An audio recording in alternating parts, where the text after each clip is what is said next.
We delay the start of this program to bring you a special bulletin. From the NBC newsroom in New York, here's the latest on Korea. Seoul has been raided by American and Australian warplanes. They shot down 2 enemy planes, one of which was marked with a Russian red star. A spokesman says that we have made 142 raids against enemy targets in both South and North Korea in the past 24 hours. American officials say there is a serious threat from Red ground forces south of Seoul. Keep tuned to your NBC station for the later news.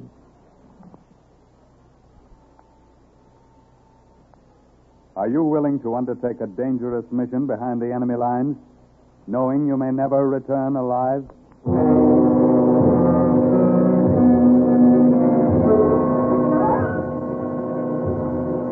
What you have just heard is the question asked during the war to agents of the OSS. Ordinary citizens who to this question answered, yes. This is Cloak and Dagger.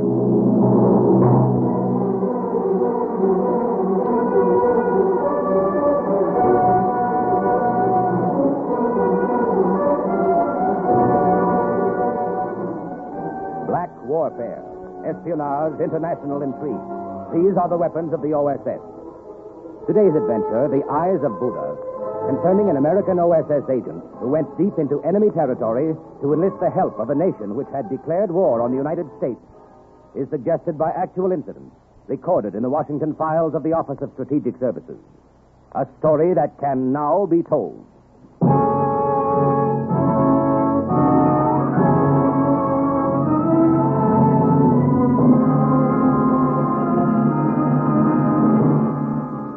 In 1944, the tiny kingdom of Siam was officially at war with the United States.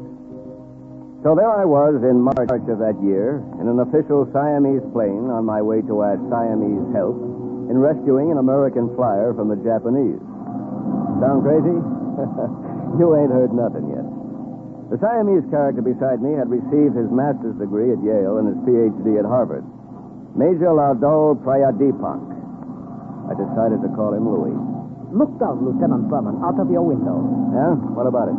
In those green forests, as you may know, still roam the ancient peacocks and the sacred elephants of Siam. Louis, I may as well tell you right now, there are 4 things I know definitely about your country. What are these, my friend? The Siamese twins were named Eng and Chang. Siamese cats have blue eyes. Somebody wrote a book called Anna and the King of Siam. And what is the 4th? Tan Yak Dai Fuying Mai. The one line I know of your language, which translated means, Do you want to meet a girl? Yes. Well, rest easy. There will be no need for you to speak more of the language. Must a ghost have need of words? Once we arrive at Bangkok, you will be spirited from one place to another, my friend, as a ghost. Fasten your seatbelt.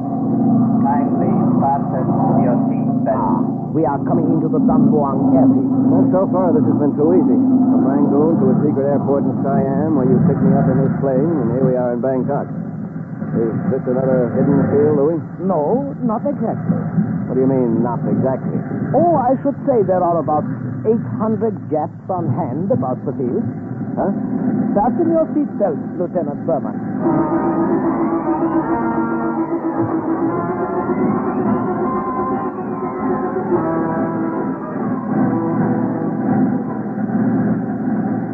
The official Siamese plane with the sacred white elephant painted on the side slid right across the field and taxied past hundreds of Jap soldiers guarding the runway.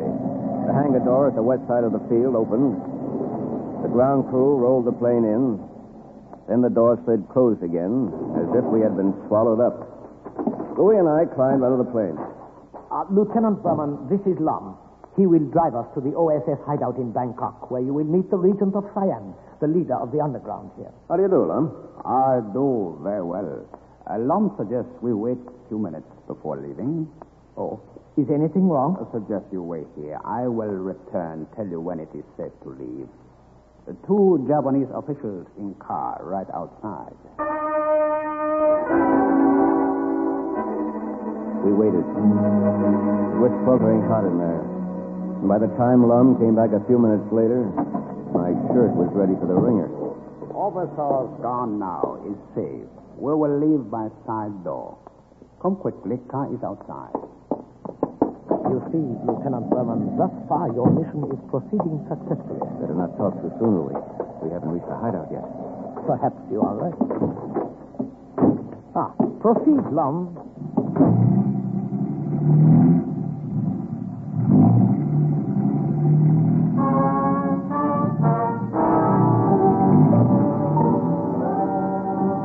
Lum drove us right through the downtown district of Bangkok toward the palace, which is being used as underground headquarters. As we drove through the streets, I could see Jap pillboxes in the internment camp, and everywhere around us, walking the streets, guns in their holsters, were Japanese. Then we turned at a busy intersection, and it happened. Lum, what is it? What is wrong with that horn? I do not know, Major. I do not know. It's stuck. Will not stop. Oh, great. Everybody's turning around to look at it. Can't you do anything about that? A little horn. Quiet. Talking to it isn't going to help, Lum. Stop and yank out the wire. A little horn. Do not blow. Do not blow. This is very unfortunate. My friend, you've a gift for understatement.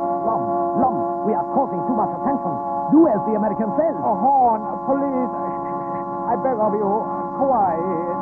Nice little horn. Pretty little horn. Lum, stop the car and pull out the wires.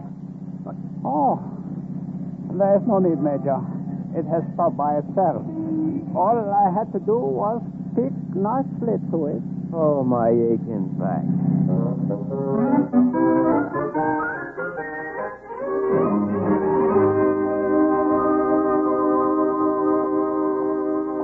Hey, this is quite a place. Marble floors, winding staircase, just like the movies. Wait till I tell my wife about this. The palace, set back only a little way from the street, has been underground headquarters for 2 years. Huh? At all hours of the day, Japanese soldiers march up and down in front of it. Yet none of them know what is going on inside. Well, you can be sure of one thing, Louis. What is that, Lieutenant? I won't tell him. After you, my friend. The servants have prepared dinner for us. You must be hungry. We will eat now. Only a couple of miles away were camps where Allied prisoners lived on little more than bread and water. Yet here I was, an American, right under the noses of the Nips, consuming a dinner that began and ended with iced beer and included roast duck and freshwater prawns, salad, curried beef, dried fish, topped off with large bowls of fresh bananas and pieces of sumo, the Siamese improvement on grapefruit.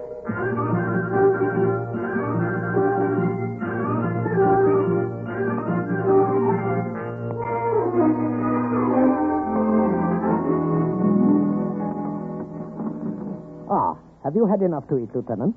Would you care for something else? Oh, no thanks, Louis. I've had more than enough. Bye. Coffee. Hey, what's his name, Bai? He isn't very talkative, is he? A good choice, we feel, for a servant in underground headquarters. He repeats less. Bai is a deaf mute. Tell me, Lieutenant Berman, what did you do before the war? Me? Oh, I was a stunt pilot. I barnstormed all over the country in old crates and jennies, anything that had wings. I got a trunk full of tin medals for almost getting my neck busted. Oh, I see. Now, look, Louis, I admire good pilots. And one of General Chennault's hot flyers is a prisoner of the Japs. Somewhere around here. If anybody's going to get him out, I'd like to be the one to try it. We will see to it that you get your chance, then. When is the Regent coming? I'm anxious to meet him. Oh, he will be here. After midnight. After midnight? Yes, you see, this is the evening of the Japanese Admiral's birthday. It was necessary for the Regent of Siam to be there. Out of friendliness, of course. About 12:30, he arrived. He was dressed elegantly in a white silk coat and white pongee trousers. On his head was a delicately embroidered turban.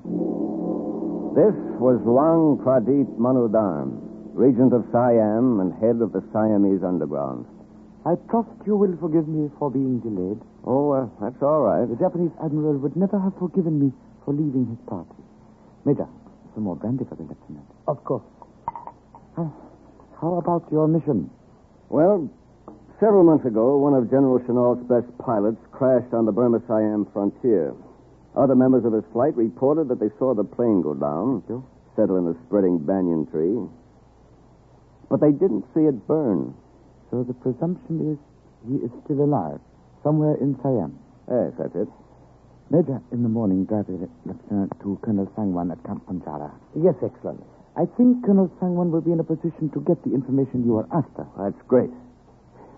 Your Excellency, this may be a little out of order, but... Yes? Don't you ever get the feeling you're walking around with your head in a noose? A very good question. Well put. I imagine I am a great mystery to the Americans of the OSS. No doubt they feel mystery shrouding our whole people. After all, you are supposedly an ally of the Japs. Supposedly. We are an independent nation, Lieutenant. Our people are proud and freedom-loving. Siam sits in the heart of Southeast Asia, an inscrutable Buddah. The Japanese overran our borders and from our capital in Bangkok declared war on the United States. The green flames of the jungle consumed us.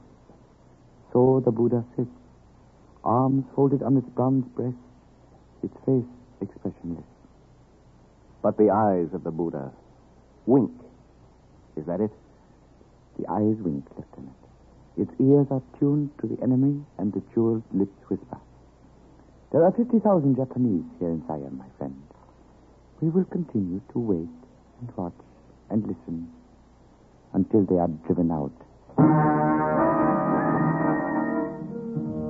The next morning, Louis and I, with Lum driving, set out for Camp Punjara. Ever since my arrival in Bangkok, I had the feeling I was sitting on a powder keg that was liable to go off any minute. Driving through the streets in broad daylight didn't make me feel any better. But I figured the Siamese knew what they were doing. This time, nothing went wrong with the horn, but something else happened that gave me quite a turn. It sounds fantastic, and it was, but it really happened. A Jap MP directing traffic held up his hand, and the official car we were riding in stopped. I didn't like stopping. I felt better while we were on the move. Then, all of a sudden, I saw a Jap soldier looking curiously in the window, staring at my Occidental face. We looked at each other for a few seconds. Neither of us said a word. Then the car moved on. Louis, that Jap soldier, he saw me.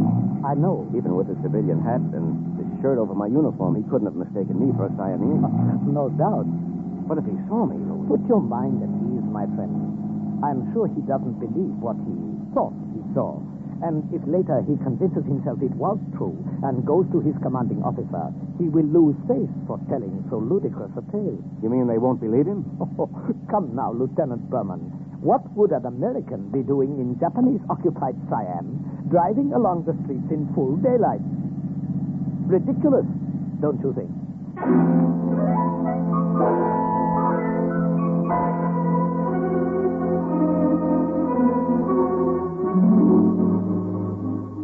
You have come to the right place, Lieutenant Berman. Well, I'm glad to hear that, Colonel Sangwan. I have heard of the flyer you seek. I know the prison camp in which he is now being held. Hey, that's great. When do we start? Not so fast, Lieutenant. We must make plans first. This is not a matter to be undertaken lightly. Come, we will have dinner first, and then we will discuss the problem. Dinner, Colonel Sangwan. I've been wined and dined ever since I got to Bangkok, but I haven't done a thing. Ah, my wife Sarah. We will dine. Then we will talk further.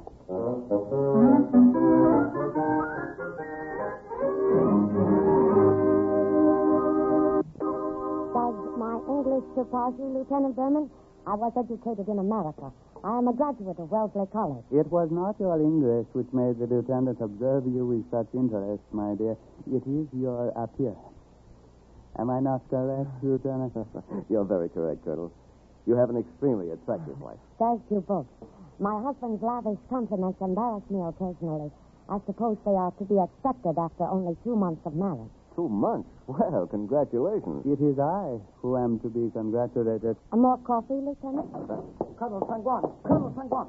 How did that, my dear? Louis, what happened? A car, Japanese Colonel Kishinami with many soldiers. Colonel Kisanami? What could he want here? He requests an audience with you. Lieutenant, there's no time to lose. That screen, quickly. Go behind it and pray to the great Buddha he does not stay long. And you, Major, sit here in the lieutenant's place. Pretend it was your place. Quickly.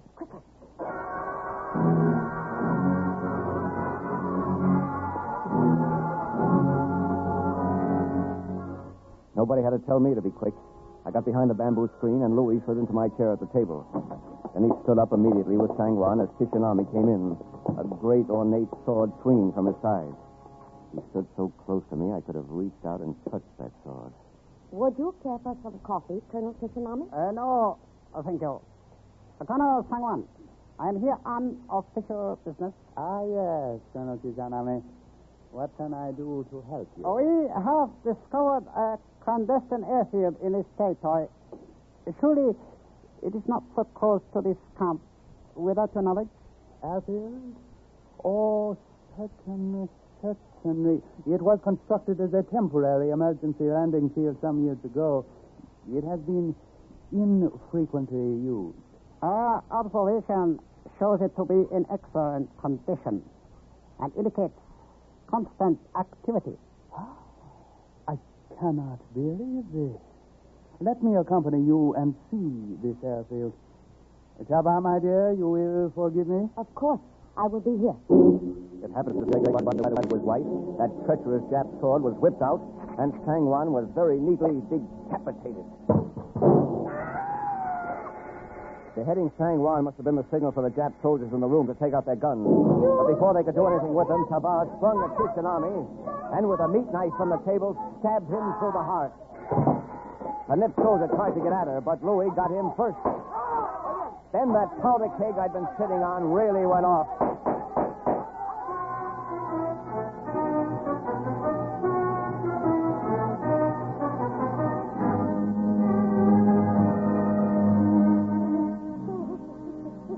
With their leader killed, they did not have much heart left for the fight. They are gone now. But, Louis, I don't understand it. Nor I. What brought on the assassination of the colonel? That phony errand he came on was just an excuse to get in. It is possible that the order has come for the total subjugation of our people by the Japanese. If true, it is open war from now on. Will there be another attack tonight, you think? If so, we are armed and ready. There is nothing to do but wait. What about Tavar? Is there anything I can do for her? No. She is one of my kind. It is best to let me console her, Lieutenant. Thank you on her behalf for your kindness. Married 2 months. What a lousy shame. Go to your quarters. We will wait. Nothing further occurred that night, but none of us slept. In the morning, a big black official limousine drove up. It was the Regent of Siam. I have received an apology from the Japanese government for the incident last night. They are quite adept at apologizing. My husband has been killed, and you call it an incident, Excellency? Yeah, how about that?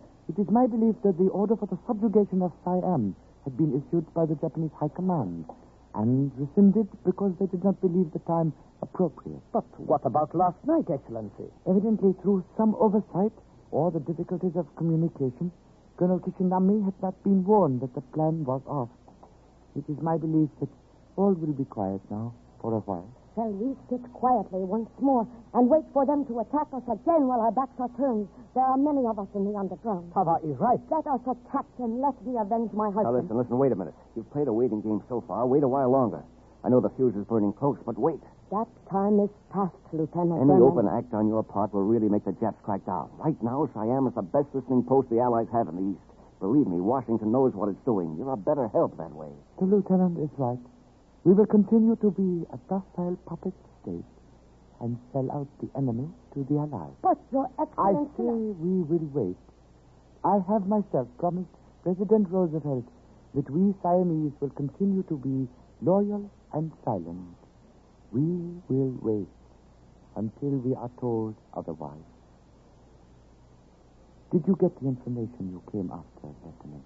No, Colonel Sangwan was going to give it to me before... I know the camp you are looking for, Lieutenant. I will tell you what you want to know.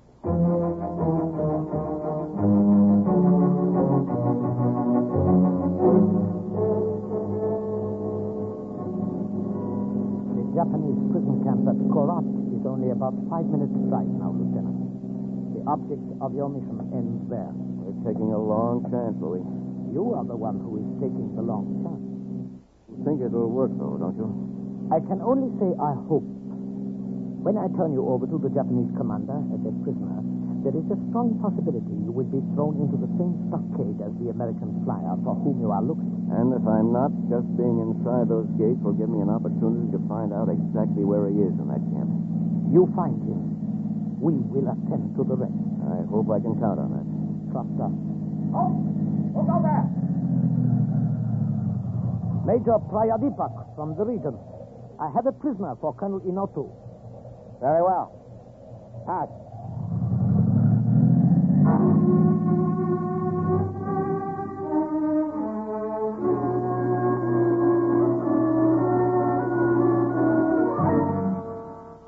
I am indeed indebted to you for bringing this prisoner to me, Major. I have brought him, Colonel Inotu, with the compliments of the Regent of Siam.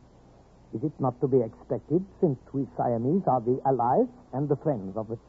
Of course, of course. You will be cooperative and answer my questions. You understand? I don't know any answers. How did you get here? He just told you my plane crashed near the border. What was your mission? How many were with you? Were you headed for a secret airport in Siam? Which one? Where is it? Who is your contact? You're crazy. I haven't any contact. I tell you, I just crashed. This American is going to be stubborn, I fear, Major. Give him time. He will break down. They all do. Unfortunately, they do not. The American flyer we have had interned here for some months has resisted all our efforts to obtain the truth. Is it not possible he has told you all he knows? Oh, come, Major. You Siamese are too trusting. Perhaps, Colonel Inotu. Perhaps you are right. American, I will have you taken to the stockade, where I ask you, take good look at the other flyer. Look well at him. Know that our worst fate awaits you if you do not cooperate. Sergeant. Yes, Colonel Inotu. Throw this prisoner in the stockade on the west side of the camp. I will deal with him later.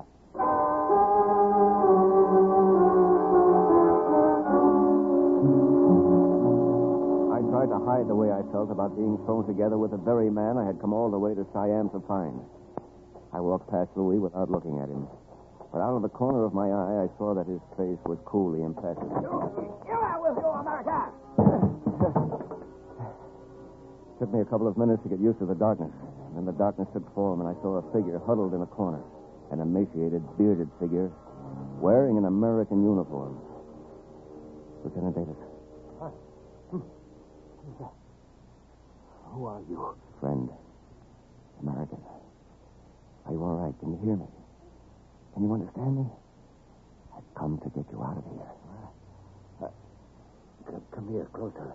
Let me see you. You are an American. I don't believe it. Colonel Inotu told me to take a good look at you. I am. Now I'd like to go back and take a good swing at him. You heard that? What are you doing here? Who are you? Lieutenant Berman of the OSS. General Chenov asked me to find you. Find me? Get me out of here. Listen, don't talk. Don't talk. Just listen.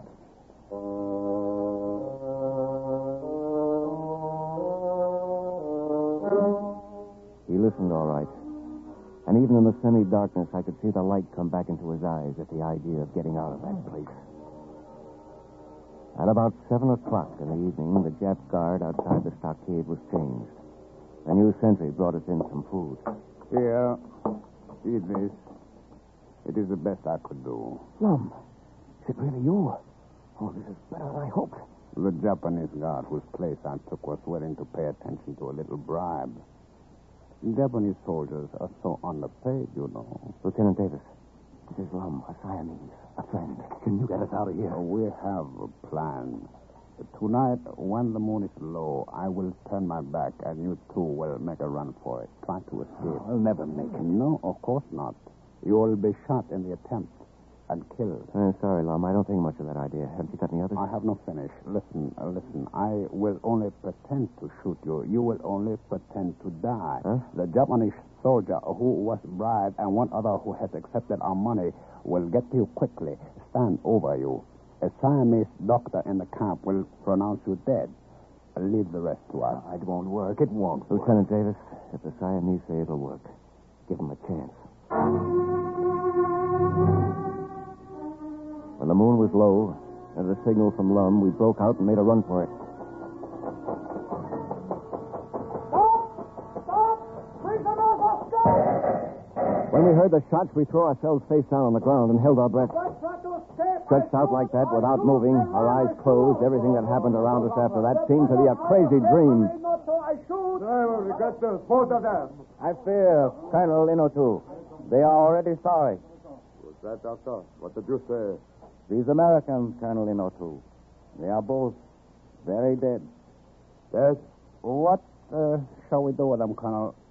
I await your order. Do with them. If they are dead, bury them, of course. Take them to the cemetery and bury them.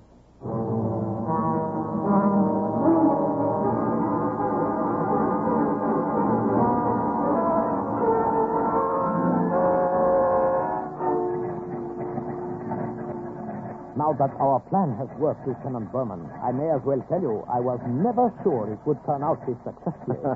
But, Louis, you did have this plane already and warming up at the cemetery. We Siamese are eternal optimists. The graves are dug, Major. What shall we do? We will say goodbye to our friends, the Americans, first, Lum. Then we will go back and throw the dirt over the empty graves in case Colonel Inotu comes to inspect them. Plane. Get on the plane again. Out of this place. Plane going home. I pray, Lieutenant Davis, that you will both return to our land one day in happier times. I assure you of a greater welcome and far greater hospitality. And now, goodbye, and a pleasant journey. Just before we took off, Major Laudol Prayadipak presented each of us with a green velvet box. In them were cufflinks of pure gold and pounded ruby dust, with the initials AM for the boy king Ananda Mayidol, and a golden crown for the mark of the dynasty. A royal present from the king of Siam.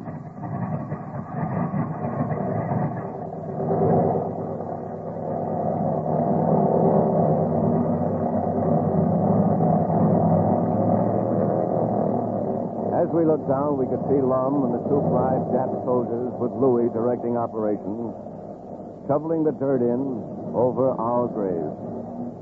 Thus, on April 18th, 1944, Lieutenant Davis, the missing pilot of the Flying Tigers, was rescued from the Japanese prison camp and rejoined his unit. And once again, the report of another OSS agent closed with the words, Mission accomplished.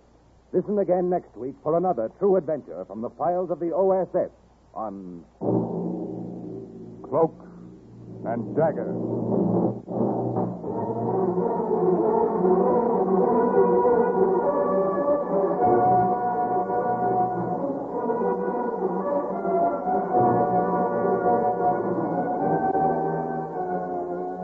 Heard in today's Cloak and Dagger adventure were Grant Richards, Everett Sloan, Ralph Bell, Barry Kroger, Raymond Edward Johnson, Eileen Heckert, Carl Weber, Martin Balsam, and Jerry Jarrett.